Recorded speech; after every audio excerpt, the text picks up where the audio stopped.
Mojawapo ya hoja zinazotumika na watu wanaopinga swala la imani ya Utatu Mtakatifu katika Wakristo, hususan kutoka kwa upande wa Uislamu, ni hii inayoitwa Baraza la Naisia.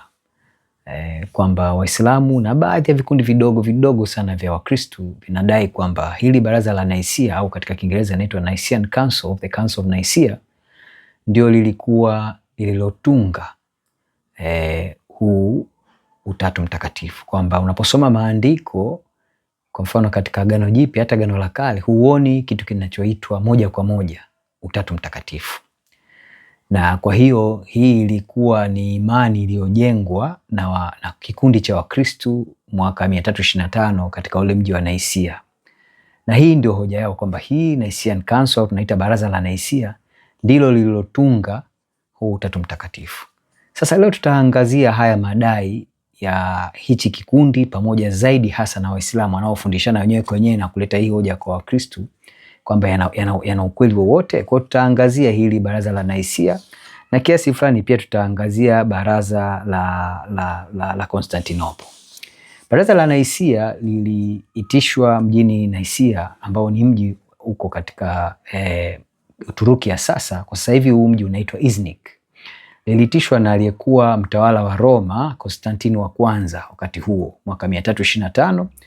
Na kipindi hicho lazima ufahamu, ndugu yangu unaangalia video hii, ni kwamba tayari Roma ilikuwa imeshautambua Ukristo kama mojawapo ya dini rasmi zinazokubalika katika utawala wa Roma. Na kukubalika huku kulifanyika mwaka 313 na huyu Konstantino kwa tamko lake la Milan, au naita the Milan Edict, ambayo ilitolewa, na hili tamko lilijulikana kwamba religio licita, kwamba inatambulika rasmi kwamba hii Ukristo ni mojawapo ya dini zinazokubalika katika dola ya Warumi.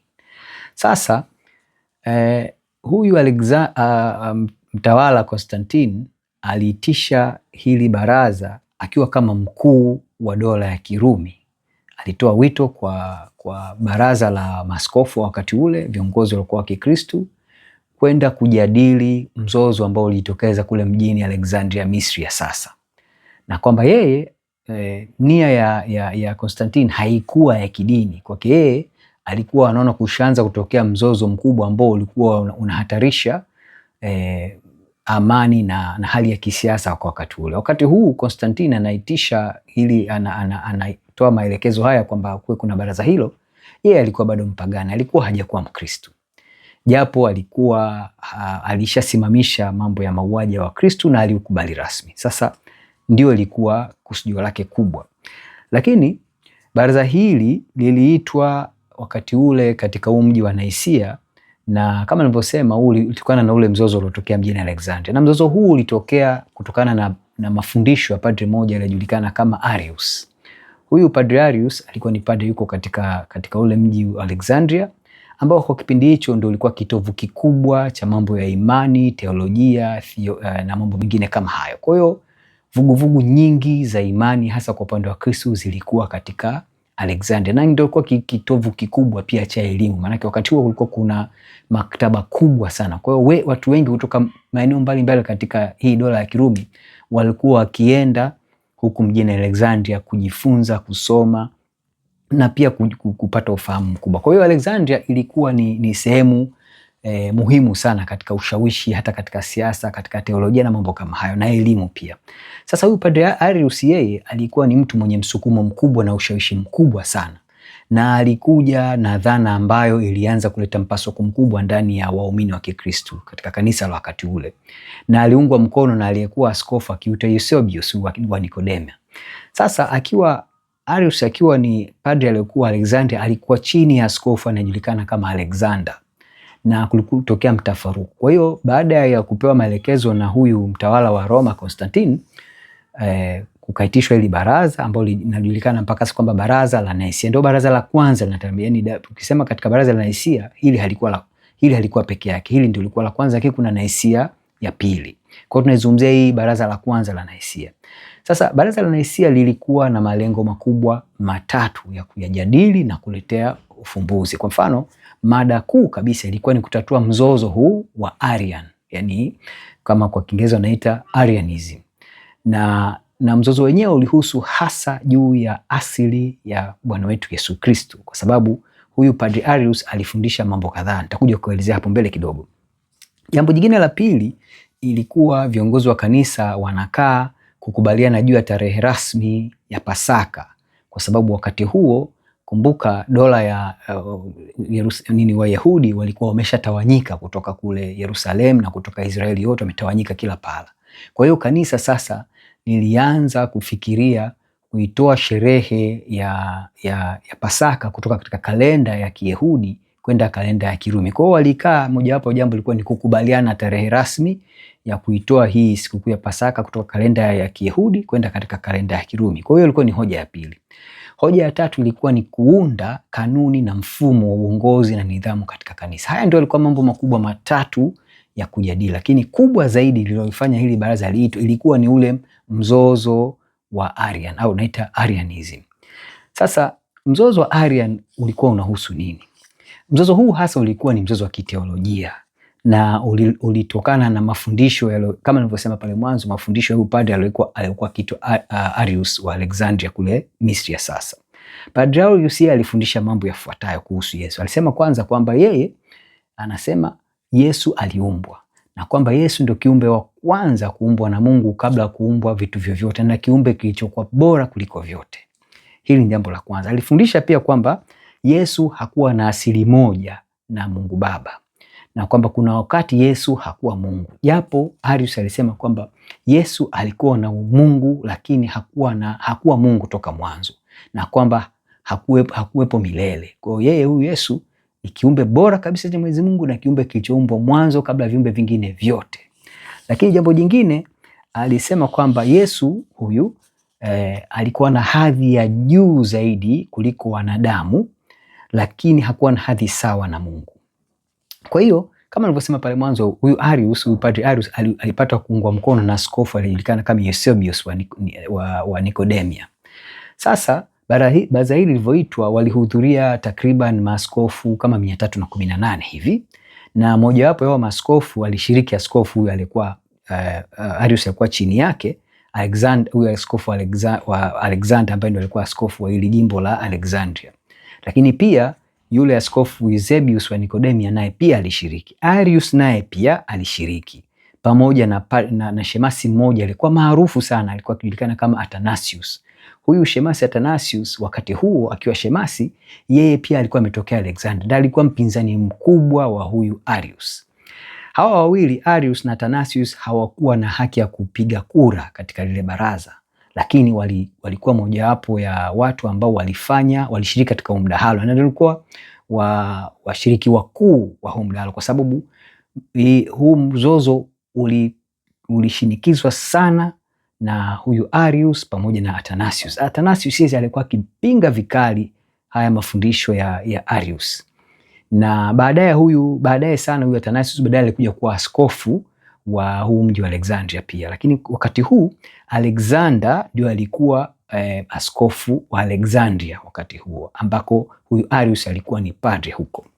Sasa kimsingi Arianism au hii Arian, mafundisho ya Kiariani yalikuwa yanasema mambo yafuatayo. Kwa mfano, kuna neno linatumika la Kilatini kwamba heteroousios, kwamba ikimaanisha kwamba Yesu ana asili tofauti na Mungu Baba, na kwamba Yesu aliumbwa, na kwamba Yesu alikuwa ni kiumbe kikamilifu kuliko kiumbe chochote, na alikuwa na hadhi ya juu ya wanadamu lakini si sawa na Mungu. Na mantiki kuu ya haya mafundisho au teolojia ya Kiariani au Arianism ilikuwa inasema kwamba ikiwa Yesu ni Mungu, hilo linamaanisha kuwa kutakuwa na miungu wawili, kwamba huu ndio kwa upinzani wao, kwamba kama huyu Arius anafundisha kwamba kama Yesu ni Mungu, basi ina maana kuna miungu wawili. Kwake yeye swala la Mungu kuwa na nafsi, kuwa Mungu mmoja na kuwa na zaidi ya nafsi moja, kwake yeye ilikuwa ni utata mkubwa. Lakini kwa wakati huu sasa, mwaka wa 325 wakati baraza hili linaitwa, tayari kanisa kwa ujumla wake lilikuwa lina mafundisho rasmi ambayo tunaita kama ni orthodoxy, kusema kwa kutumia lugha ya kigeni. Na orthodoxy yenyewe ilikuwa ina msimamo ufuatao. Kwa mfano, walifundisha kuhusu kinaitwa homoousios. Homoousios ni kwamba Bwana Yesu ana asili moja na Mungu Baba na ni wa milele, alikuwepo tangu milele, na kwamba ni Mungu kamili na mwanadamu kamili, kwamba wanadamu aliupata tu kwa kutwaa mwili, sio kwa kuumbwa, kwamba alikuwepo tangu milele pamoja na Baba, lakini alitwaa mwili ndipo akafanyika kuwa mwanadamu bila ya kuuacha umungu. Kwa alikuwa ni Mungu kamili na mwanadamu kamili. Na mantiki ya hii orthodox au mafundisho rasmi ya katika kanisa kwa wakati ule yalikuwa yanazungumzia mambo makubwa mawili. La kwanza, kwamba kama Yesu si Mungu, basi isingewezekana Bwana Yesu kutupatia wokovu, kwamba ilikuwa haiwezekani kwa kiumbe kingine chochote kutuweza kutupatia wokovu. Lakini jambo jingine ni kwamba kama Yesu angelikuwa ni kiumbe, basi Wakristo walikuwa wanatenda dhambi ya kuabudu kiumbe. Haya ndio ilikuwa misimamo ya pande mbili. Na kwenye baraza hili swala la mzozo wa Arianism iliendeshwa katika mdahalo, kwamba Arius na yule Eusebius walipewa fursa ya kuleta kwenye mjadala yale wanayoamini kimaandiko. Wakati huo Athanasius pamoja na yule askofu Alexander nao walipewa muda kuleta hoja zao za msingi kufuatana na maandiko. Kisha baraza hili likapiga kura.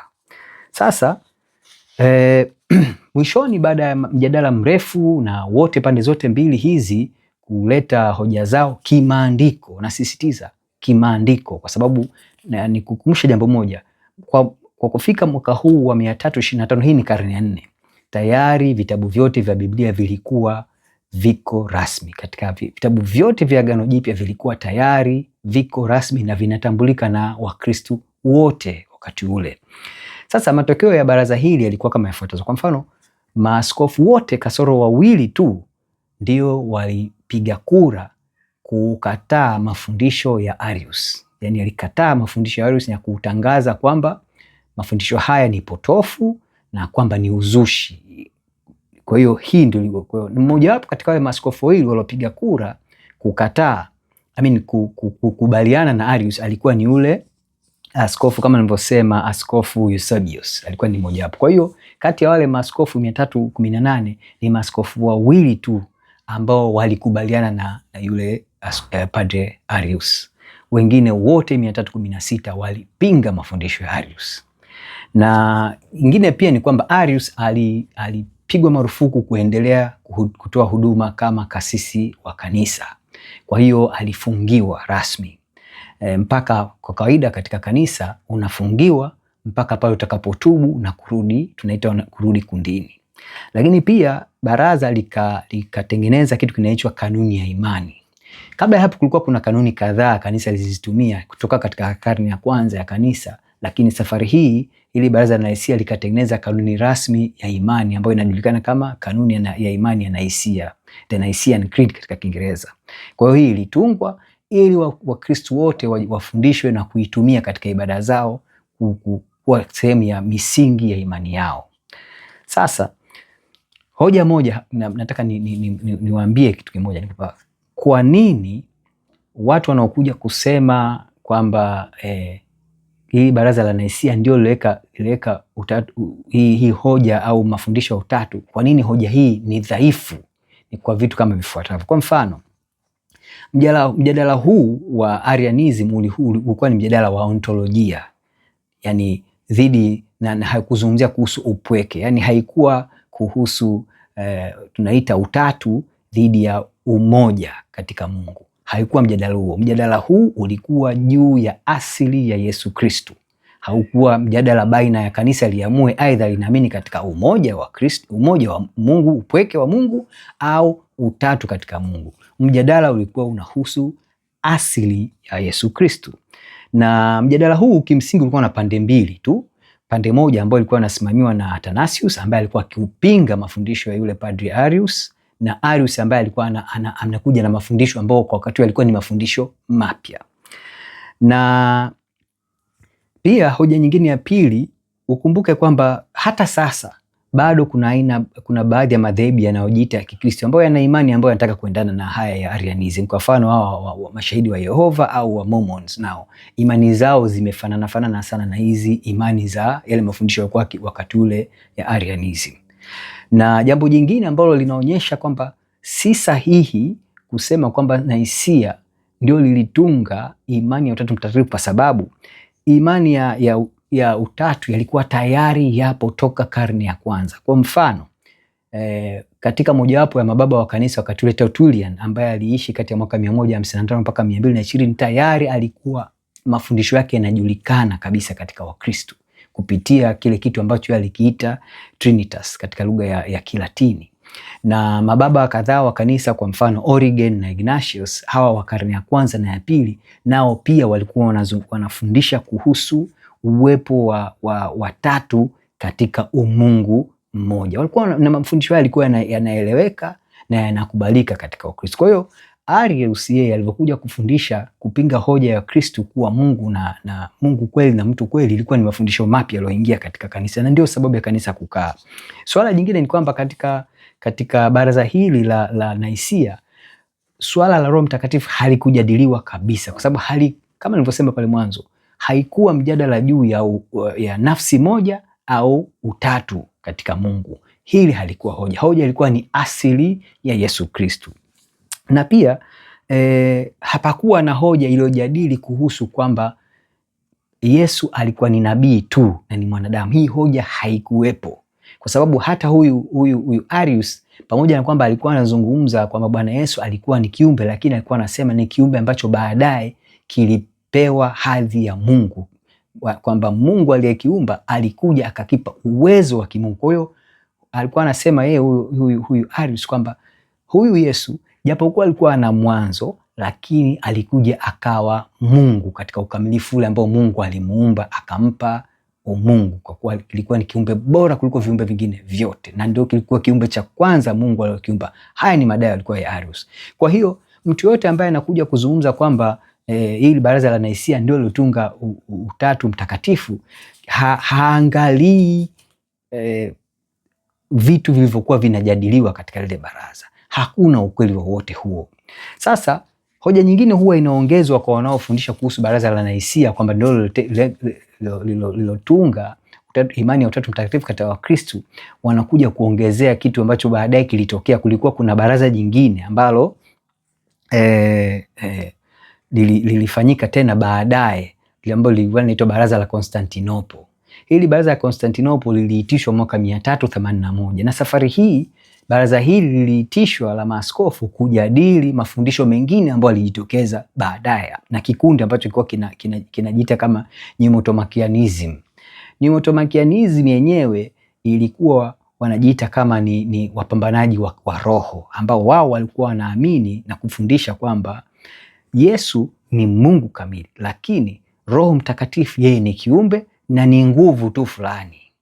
Sasa kanisa lilikusanyika pamoja kujadili na kupinga hii hoja, kuangalia kwa kimaandiko, na baadaye pia katika ile, kama nilikwambia, katika ile baraza la Naisia lilitengeneza unaita kanuni ya imani ya Naisia. Hii baraza la Konstantinople ambalo lilikuwa mwaka 381 baadaye likarekebisha tena na kuongeza kuhusu hali ya Roho Mtakatifu katika ule utatu na kuiweka wazi pia katika ile kanuni ya imani. Kwa hiyo kuleta hoja kwamba haya mabaraza mawili ndio yalikuja yakaanzisha na kurasimisha imani ya Utatu Mtakatifu si kweli kwa vyovyote vile. Lakini jambo moja kwa wale ambao wanazungumzia swala hili la baraza la Naisia na baraza la Konstantinople la mwaka 381 wasichokifahamu ni kwamba utaratibu wa kuwa na mabaraza haukuanzia kwenye Naisia wala Konstantinople. Baraza la kwanza kabisa la Wakristo lilifanyika wakati wale mitume wa Bwana Yesu wengi wao wakiwa hai, ambao linajulikana kama baraza la kule Yerusalemu, ambao utalisoma katika Matendo ya Mitume sura ile ya 15. Na baraza hili liliitwa baada ya wakati huo Wakristo wengi waliokuwa wapagani kabla hapo kuingia katika Ukristo. kukawa kunatokea mgongano baina ya Wayahudi ambao walikuja kuwa Wakristo na wale wapagani ambao walikuja kuingia Ukristo. Katokea msuguano mkubwa kwamba wale Wayahudi waliokuwa Wakristo walikuwa wanataka kwamba mfano wale wapagani wawe kwanza Wayahudi ndipo wageuke kuwa Wakristo, yani wabatizwe kugeuka kuwa Wakristo.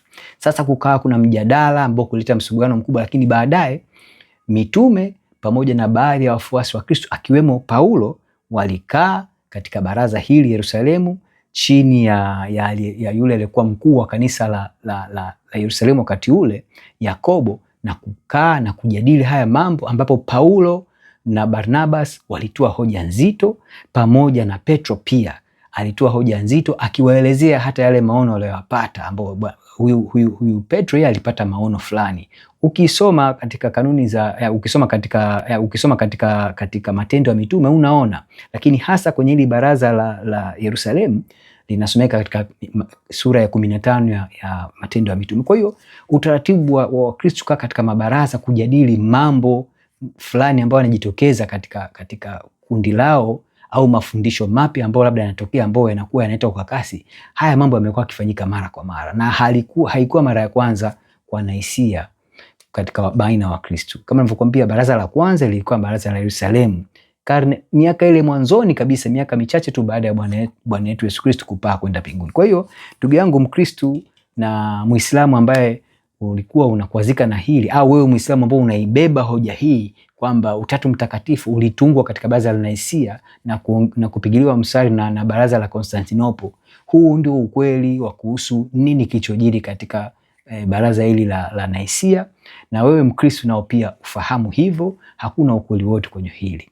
Na kutakia amani na Mungu akubariki sana. Asante.